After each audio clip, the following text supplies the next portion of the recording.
गरीब की मजबूरी। एक गांव में रमेश नाम का एक गरीब किसान रहता था। वह बहुत ही ईमानदार और मेहनती था, लेकिन गरीबी ने उसे हर तरफ से जकड़ रखा था। उसकी पत्नी बहुत बीमार थी और दवाइयों का खर्चा वह उठा पाने में असमर्थ था।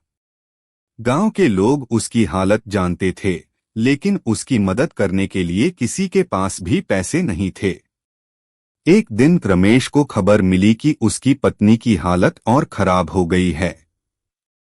वह अपनी पत्नी के इलाज के लिए गांव के सरपंच के पास गया और मदद की गुहार लगाई। सरपंच ने कहा, रमेश, तुम्हें मदद तो करनी चाहिए, पर मेरे पास भी उतने पैसे नहीं हैं। ये सुनकर रमेश निराश हो गया, लेकिन उसने हार नहीं मानी। फिर उसने अपनी पुरानी जमीनी चीजें बेचने की कोशिश की, लेकिन खरीदने वाला कोई नहीं मिला। हार कर रमेश ने अपने पुराने बैल को बेचने का फैसला किया, जो उसकी आजीविका का एकमात्र साधन था। गांव के लोग उसकी यह मजबूरी देखकर बहुत दुखी हुए, लेकिन उसके पास और कोई चारा नहीं था। आखिरकार रमेश की ईमानदारी और संघर्ष को देखकर गांव के कुछ अमीर लोग उसकी मदद के लिए आगे आए और उन्होंने उसे इलाज के लिए पैसे दिए। रमेश की पत्नी का इलाज हुआ और वह जल्दी ही ठीक हो गई। रमेश की पत्नी के ठीक होने के बाद उसकी जिंदगी में थोड़ी राहत आ गई। वह अपने पुराने जीवन की ओर लौट आया और गांव के लोगों का आभार मानने लगा, जिन्होंने उसकी मुश्किल घड़ी में मदद की थी। कुछ समय बाद गांव में एक बड़ा अकाल पड़ा। फसलें बर्बाद हो गईं और गांव के कई किसान भुखमरी की कगार पर आ गए। इस बार रमेश ने सोचा कि अब वह दूसरों की मदद करने की कोशिश करेगा। उसने अपने खेत में जो थोड़ी बहुत फसल बचाई थी, उसे गरीब और जरूरतमंदों में बांट दिया। लोगों ने रमेश की दरियादिली देखकर उसे बहुत सराहा। गांव के लोगों ने एकजुट होकर रमेश का सम्मान किया और सरपंच ने उसे गांव का नेता चुनने का प्रस्ताव दिया। रमेश ने यह जिम्मेदारी स्वीकार की और ईमानदारी से गांव की सेवा करने का वादा किया। अब वह हमेशा अपने गांव के लोगों के सुख दुख में उनके साथ खड़ा रहता था। गांव में धीरे धीरे खुशहाली लौट आई और सब मिलजुल कर रहने लगे। समय बीतता गया और रमेश के नेतृत्व में गांव में कई अच्छे बदलाव आने लगे। उसने गांव में शिक्षा और स्वच्छता का महत्व समझाया और सभी को मिलकर गांव की तरक्की के लिए काम करने के लिए प्रेरित किया। गांव के बच्चों को पढ़ाई के लिए प्रोत्साहित किया जाने लगा और रमेश ने खुद बच्चों को पढ़ाने का काम भी शुरू किया। धीरे धीरे गांव में साक्षरता बढ़ने लगी और लोग नए नए तरीकों से खेती और व्यवसाय करना सीख गए। रमेश ने गांव में पानी की समस्या को भी हल करने का संकल्प लिया। उसने गांव के लोगों के साथ मिलकर एक तालाब खुदवाया, जिससे गांव में पानी की कमी दूर हो गई। सभी ने मिलकर तालाब की सफाई और रखरखाव का जिम्मा उठाया, ताकि पूरे साल पानी की उपलब्धता बनी रहे। गांव में बदलाव देखकर रमेश बहुत खुश था और गांव के लोग भी उससे बेहद प्रेम और सम्मान करने लगे। उन्होंने महसूस किया कि रमेश ने न केवल उन्हें कठिन समय में सहारा दिया, बल्कि उनके जीवन को बेहतर बनाने के लिए भी पूरी मेहनत की। रमेश के कार्यों से प्रेरित होकर कई अन्य लोग भी गांव की भलाई के कार्यों में जुट गए। धीरे धीरे गांव में खुशहाली और समृद्धि लौट आई।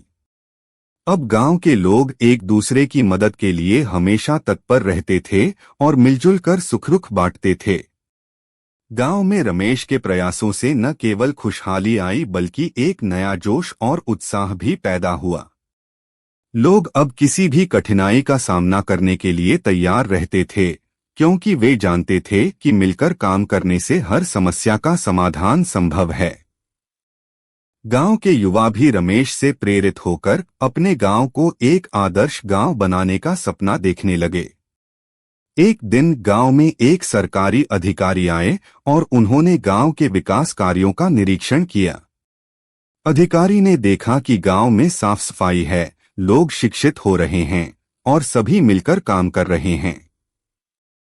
रमेश की अगुवाई में किए गए इन कार्यों को देखकर वह बहुत प्रभावित हुए।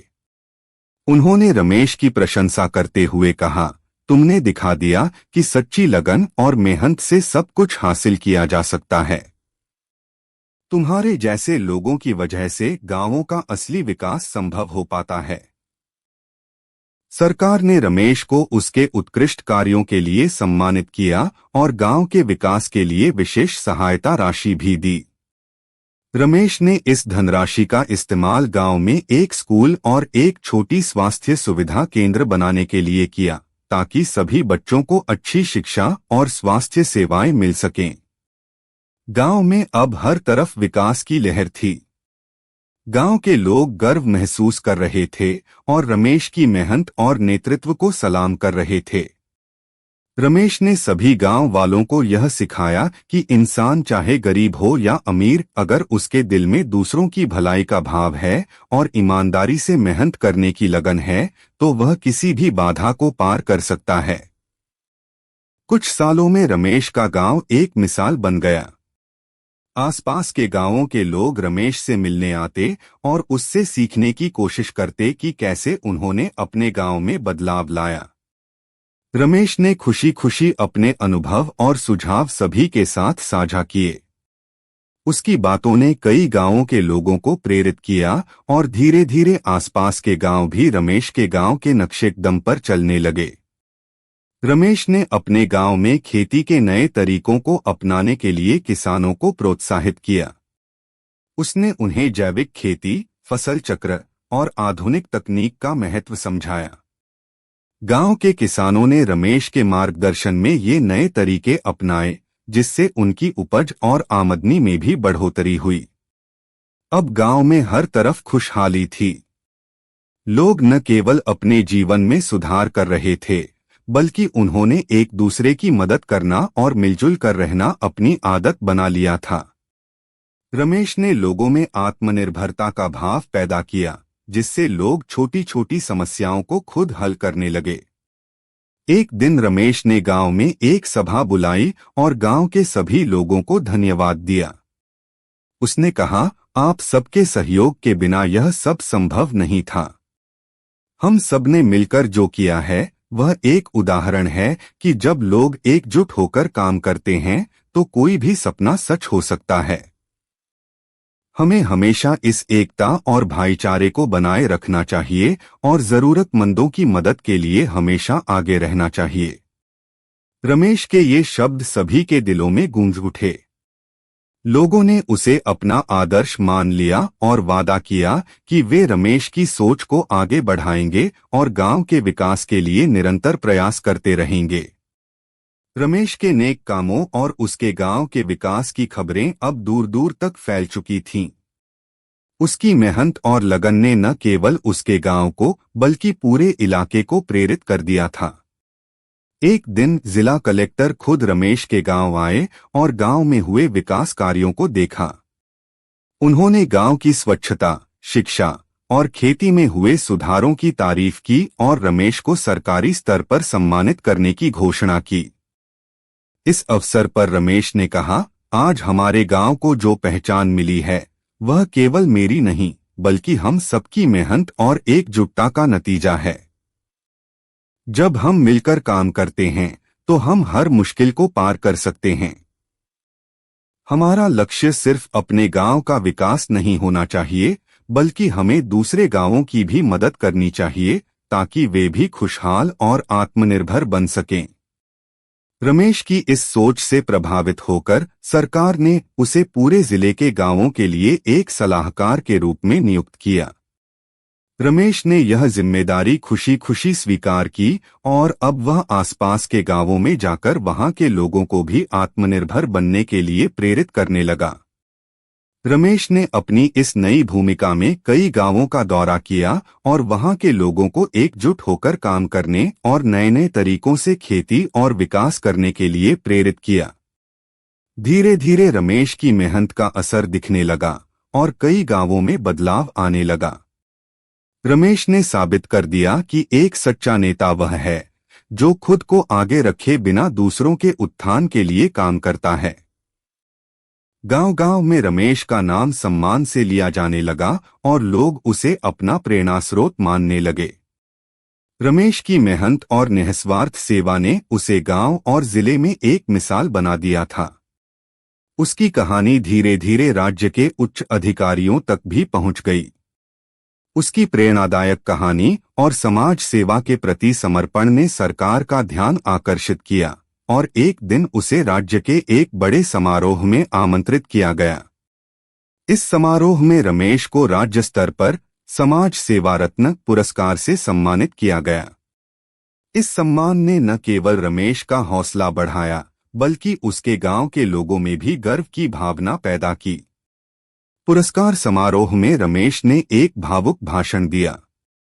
उसने कहा, जब मैं गरीब था और मेरे पास कुछ नहीं था, तब मैंने भी अपने जीवन में एक उम्मीद बनाए रखी।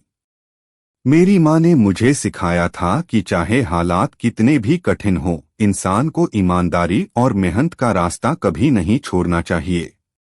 आज मैं जो भी हूँ, वह अपने गांव के लोगों के सहयोग और एकता के कारण हूँ। मैंने अकेले कुछ नहीं किया, हमने मिलकर अपना गांव संवारने का सपना देखा और रमेश का भाषण सुनकर सभी लोग बहुत प्रभावित हुए।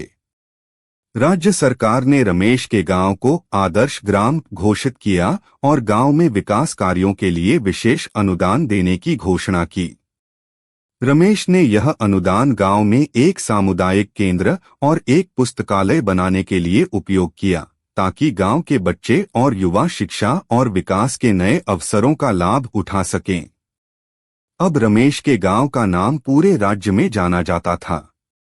गांव में दूर दूर से लोग आने लगे, यह देखने की किस तरह एक सामान्य किसान ने मेहनत, ईमानदारी और सेवा भावना से पूरे गांव को बदल दिया। आसपास के गांवों के लोग भी रमेश से प्रेरणा लेने लगे और अपने गांवों में सुधार कार्य शुरू कर दिए। रमेश के प्रयासों से प्रेरित होकर उसके गांव के बच्चे और युवा भी समाज सेवा की भावना से ओतप्रोत हो गए। वे नियमित रूप से गांव के विकास कार्यों में रमेश का हाथ बंटाने लगे। बच्चों ने गांव के सामुदायिक केंद्र में स्वयंसेवक बनकर लोगों को पढ़ाने, पर्यावरण की देखभाल और स्वच्छता अभियान में योगदान देना शुरू किया। रमेश ने उन्हें सिखाया कि शिक्षा और नैतिकता से समाज में कितना बड़ा बदलाव लाया जा सकता है। रमेश ने अपने गांव में कई और कार्यक्रम शुरू किए। उसने युवाओं के लिए एक कौशल विकास केंद्र खोला, जहां वे नई नई तकनीकें सीख सकते थे, ताकि वे अपने गांव में रहकर ही रोजगार पा सकें। इस केंद्र में खेती के नए तरीके, सिलाई कढ़ाई और छोटे मोटे उद्योगों का प्रशिक्षण दिया जाने लगा। इससे गांव के युवाओं में आत्मनिर्भरता और आत्मविश्वास बढ़ा और वे बेहतर जीवन की ओर अग्रसर हुए। रमेश की प्रेरणा से गांव में हर कोई सामाजिक कार्यों में अपना योगदान देने लगा। लोगों ने अपने घरों के आगे पेड़ लगाना शुरू किया, जिससे गांव में हरियाली और स्वच्छता बढ़ने लगी। महिलाएं भी स्वावलंबी बनने के लिए छोटे व्यवसाय करने लगीं।